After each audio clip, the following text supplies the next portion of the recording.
نحمده ونصلي على رسوله الكريم اما بعد اعوذ باللہ من الشیطان الرجیم بسم اللہ الرحمن الرحیم معزز سامعین السلام علیکم ورحمۃ اللہ وبرکاتہ۔ آج الحمدللہ رمضان المبارک کا دوسرا روزہ ہے۔ رات کو تراویح میں پارہ نمبر 2 سیقولو کے چھٹے رکوع سے پارہ نمبر 3 کے 10ویں رکوع تک تلاوت سنی گئی۔ اللہ پاک اس کو اپنی بارگاہ میں قبول فرمائے۔ تو آئیے آج دیکھتے ہیں کہ اللہ پاک نے اس حصہ تلاوت میں کیا مضامین ارشاد فرمائے ہیں۔ معزز سامعین، سورہ بقرہ کی آیت نمبر 176 تک کے مضامین کا خلاصہ کل تک عرض کر دیا گیا تھا۔ تو سورہ بقرہ کی آیت نمبر 177 سے 179 تک کے مضامین کا خلاصہ یہ ہے،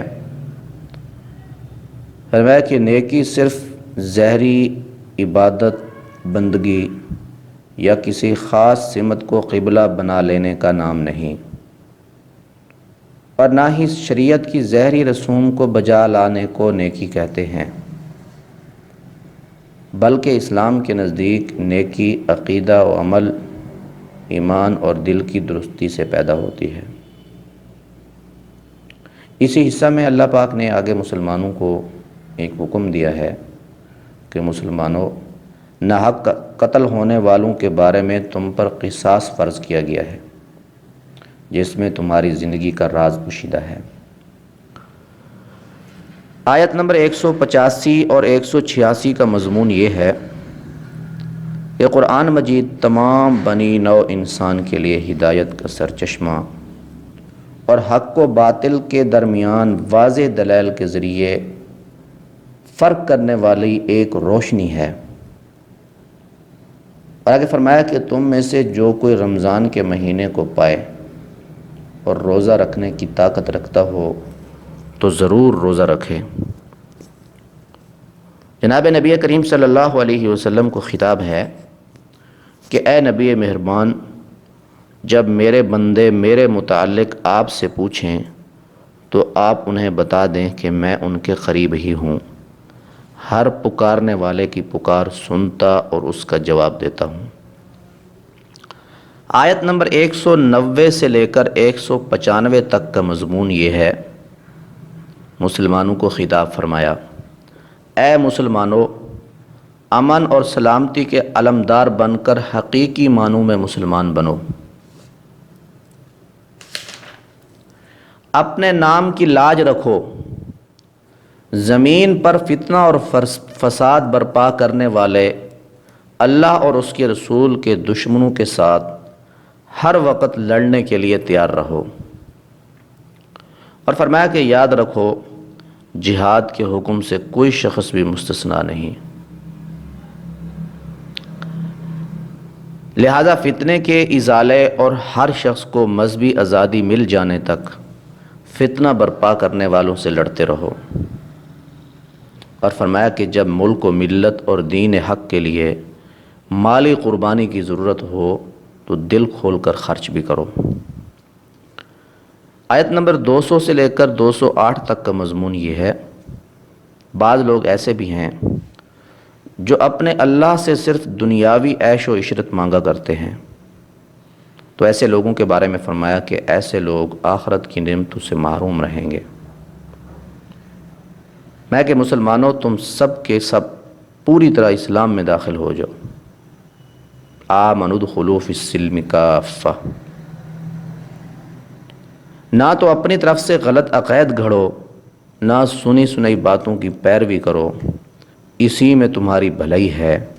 شیطان کے نقش قدم پر چلنے کی بجائے سراپا رحمان کے بندے بن جاؤ۔ آیت نمبر 213 سے لے کر 216 تک کا مضمون یہ ہے کہ دنیا کی زندگی صرف دنیا کے پجاریوں کو ہی بھلی لگتی ہے، اسی لیے تو وہ ایمان والوں کی بے سر و سامانی کا مذاق اڑاتے ہیں۔ ان کی غربت کا مذاق اڑاتے ہیں، حالانکہ اصل چیز تو اللہ کی اطاعت اور فرم برداری ہے۔ فرمایا کہ مسلمانوں، کیا تم خیال کرتے ہو ان باتوں سے پریشان ہو کر پریشان نہ ہوا کرو؟ تمہارا کیا خیال ہے کہ صرف زبان سے ایمان کا اقرار کر کے جنتی ہو جاؤ گے؟ لوگ تمہیں کچھ نہیں کہیں گے، ناممکن ہے، بلکہ تمہیں وہ مصائب، تکالیف اور سختیاں پیش آ کر رہیں گی جو تم سے پہلے دین حق پر چلنے والوں کو پیش آ چکی ہیں۔ لہٰذا گھبرانے کی اور پریشان ہونے کی ضرورت نہیں ہے۔ سنو، تم پر جہاد فرض کیا گیا ہے، اگرچہ وہ تمہیں کتنا ہی ناگوار کیوں نہ ہو، لیکن یہ ضروری تو نہیں جو چیز تمہیں ناپسند ہو وہ واقعتاً بری ہی ہو۔ آیت نمبر 219 میں شراب اور جوئے کے متعلق فرمایا کہ یہ گناہ کے کام ہیں، اگرچہ ان میں کچھ فائدے بھی ہیں لیکن ان کا نقصان نفع سے کہیں زیادہ ہے۔ عقل مندی کا تقاضا یہ ہے کہ اس کام سے بچا جائے جس میں نفع سے نقصان زیادہ ہو۔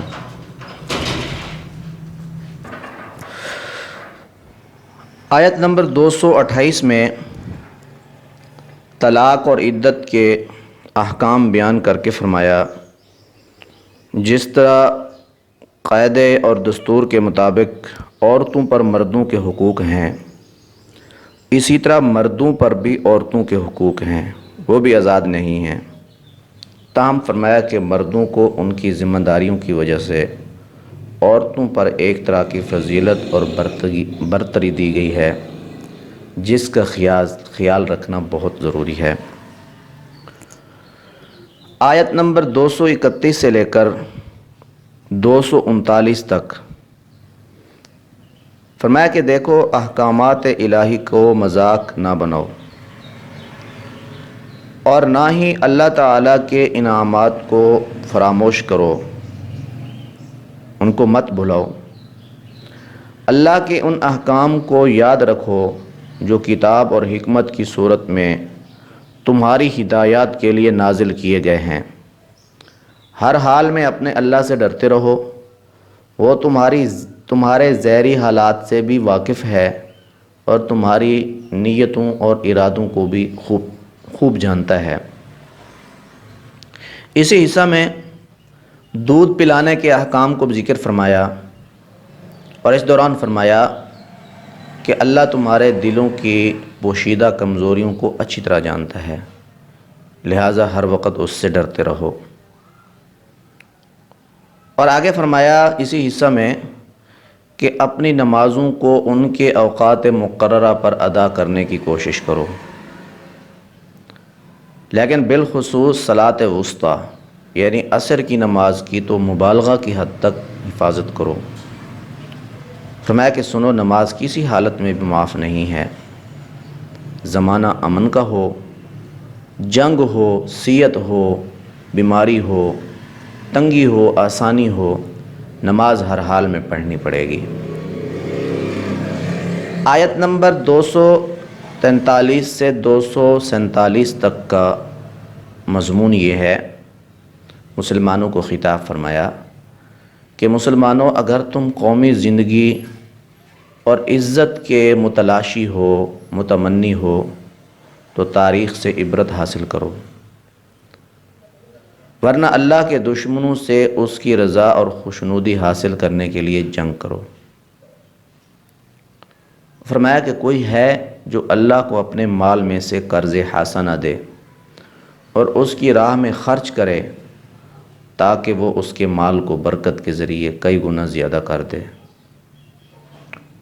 اور اسی حصہ میں فرمایا کہ قوموں کی قیادت اور سپہ سالاری کے لیے مال و دولت اور عزت اور مرتبہ کی نہیں بلکہ تدبر، شعور، علم اور جسم کی قدرتی صلاحیت درکار ہوتی ہے، جو خوب حاصل کرو۔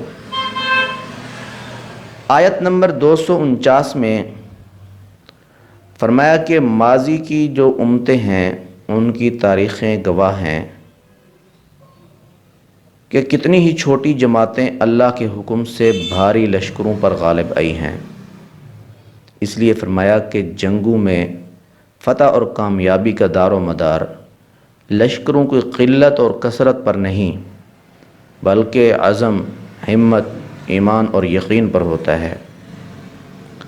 اللہ پاک نے دعا سکھائی ہے کہ اللہ سے ان الفاظ میں دعا مانگا کرو: اے اللہ ہمیں صبر عطا فرما، ثابت قدمی اور استقامت سے نواز، اور نافرمان قوموں پر ہمیں فتح اور نصرت دے۔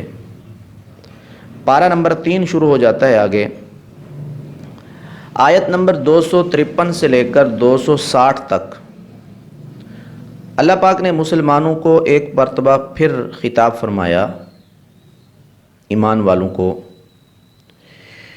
اے ایمان والو، اللہ نے جو کچھ تمہیں عطا کیا ہے یہ صرف دنیا کی عیش و عشرت حاصل کرنے کے لیے نہیں، اللہ کی راہ میں بھی خرچ کیا کرو۔ اس دار العمل میں جو کرو گے وہی آخرت میں پاؤ گے۔ اللہ تعالیٰ صرف اہل ایمان اور دین حق پر چلنے والوں کا ساتھی ہے۔ جو لوگ ایمان اور دین حق سے بھاگتے ہیں وہ اس کے غضب کا شکار ہوں گے۔ اسی حصہ میں اللہ پاک نے دنیا کے بعد، اس دنیا کی اس زندگی کے بعد دوبارہ جو زندگی ملنی ہے موت کے بعد، اس کے ثبوت کے لیے 2 تاریخی واقعات کو بھی ذکر فرمایا کہ جو خدا پہلی بار پیدا کر سکتا ہے وہ دوسری بار کیوں پیدا نہیں کر سکتا۔ چنانچہ حضرت عزیر علیہ السلام کو اللہ پاک نے لمبی زندگی سلا کر اور ان کے سامنے 2 حیرت انگیز واقعات دکھائے۔ ان کا کھانا تر و تازہ پڑا ہے اور ان کی سواری کا جانور ہڈیاں ہو چکا ہے، مر چکا ہے۔ اللہ پاک نے ان کی آنکھوں کے سامنے ان کی سواری کے جانور کو زندہ کیا اور دکھایا کہ یہ وہ خدا دوبارہ اسی طرح پیدا کرے گا۔ اسی طرح حضرت ابراہیم علیہ السلام کے سامنے پرندوں کا واقعہ ہوا کہ اللہ پاک نے حضرت ابراہیم علیہ السلام کو ہدایت کی کہ ان پرندوں کو کاٹ کے مختلف جگہوں پہ رکھو، پھر ان کو بلاؤ، وہ جیسے دوبارہ زندہ ہو کر تمہارے پاس آئیں گے، اسی طرح حق تعالی شانہ آخرت میں دوبارہ زندگی دیں گے۔ آیت نمبر 263 کا مضمون یہ ہے کہ جو لوگ اللہ کی راہ میں اپنا مال خرچ کرتے ہیں ان کے مال کی مثال اس دانہ کی طرح ہے جو زمین میں 7 خوشے نکالتا ہے اور ہر خوشے سے 100 دانے نکلتے ہیں، تو اللہ کی راہ میں خرچ کرنے کا اتنا ہی ثواب ہے، یعنی ایک کے بدلے 700 تک اللہ پاک 700 خرچ کرنے کا اللہ پاک ثواب عطا فرماتے ہیں۔ اور فرمایا کہ اگر تم کسی ضرورت مند کو نہ دے سکو تو کم از کم اس سے نرم گفتاری اور درگزر سے ہی پیش آیا کرو، کیونکہ نرم گفتاری اس صدقہ سے بہتر ہے جس کے بعد تکلیف ہو، اظہار آسانی ہو۔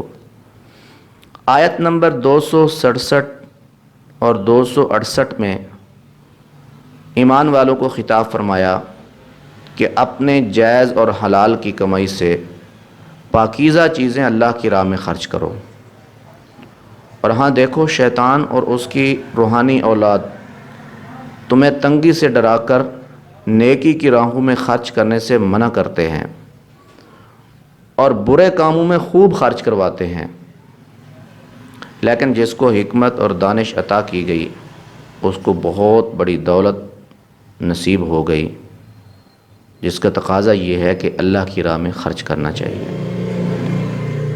آیت نمبر 274 سے لے کر 279 تک فرمایا کہ جو لوگ دن رات پوشیدہ اور اعلانیہ اپنا مال اللہ کی راہ میں خرچ کرتے رہتے ہیں ان کا بدلہ ان کے پروردگار کے پاس محفوظ ہے۔ سود کے بارے میں فرمایا کہ جو لوگ سود کھاتے ہیں، حالانکہ سود ہر صورت میں حرام اور ناجائز ہے، سود خواہ کتنا ہی بڑھتا چلا جائے آخر کار اس کا انجام مفلسی اور بربادی ہے۔ کیونکہ اس میں قطعاً برکت نہیں ہوتی۔ فرمایا کہ سنو، جس قدر سود باقی رہ گیا ہو وہ چھوڑ دو، اگر تم ایسا نہیں کرو گے تو پھر تمہارے خلاف اللہ اور اس کے رسول کی طرف سے اعلان جنگ ہے۔ آیت نمبر 282 سے لے کر 286 تک سورہ بقرہ کے ختم تک اللہ جل شانہ نے لین دین کے بعض ضروری مسائل کا ذکر فرمایا، اور آخر میں فرمایا کہ یہ سب مال و دولت اور زمین و آسمان کی ساری چیزیں، کائنات جس کی تگ و دو میں تم پڑے رہتے ہو، مال و دولت کی، یہ اللہ کی ہے۔ اور یاد رکھو، اللہ پاک ہر شخص کو اس کے عمل کے مطابق جزا یا سزا دے گا۔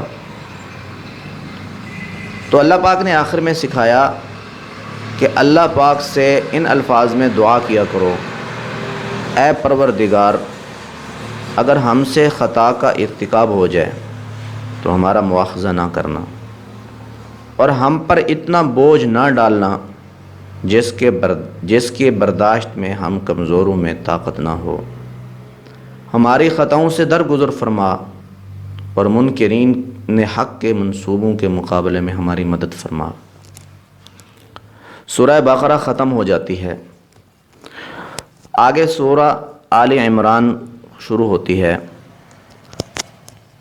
سورہ آل عمران کا اجمالی خلاصہ یہ ہے کہ اللہ پاک نے اس صورت میں اہل کتاب کو تبلیغ کی ہے، مومنین کو ہدایات دی ہیں۔ حضرت مریم، حضرت عیسیٰ اور حضرت زکریہ علیہ السلام کا قصہ ذکر کیا ہے، توحید کی حقیقت، آسمانی کتابوں کی حقیقت، رسالت کی حقیقت، غزوہ احد کا قصہ تفصیلی طور پر ذکر فرمایا۔ تو سورہ آل عمران کی آیت نمبر 6 اور 7 میں اللہ پاک نے انسانوں کو یاد دلایا کہ اللہ وہ پاک ذات ہے جو تمہاری ماؤں کے پیٹوں میں تمہاری صورت بناتا ہے، تمہارے نقش بناتا ہے۔ اس نے تمہاری روحانی اور جسمانی رہنمائی کے لیے قرآن مقدس نازل کیا۔ قرآن مقدس کی بعض آیات کو واضح ذکر کیا، ان کے احکامات واضح ہیں، اور بعض متشابہات ہیں جن کا حقیقی مفہوم اللہ کے علاوہ کوئی نہیں جانتا۔ آیت نمبر 10 سے لے کر آیت نمبر 19 تک فرمایا کہ جن لوگوں نے دنیاوی ساز و سامان اور عزت اور مرتبے کے گھمنڈ میں اللہ کی نافرمانی اور سرکشی کی عادت اختیار کر رکھی ہے، وہ یاد رکھیں ان کے مال اور ان کے اسباب، عزتیں ان کو اللہ کی پکڑ سے نہیں چھڑا سکیں گی۔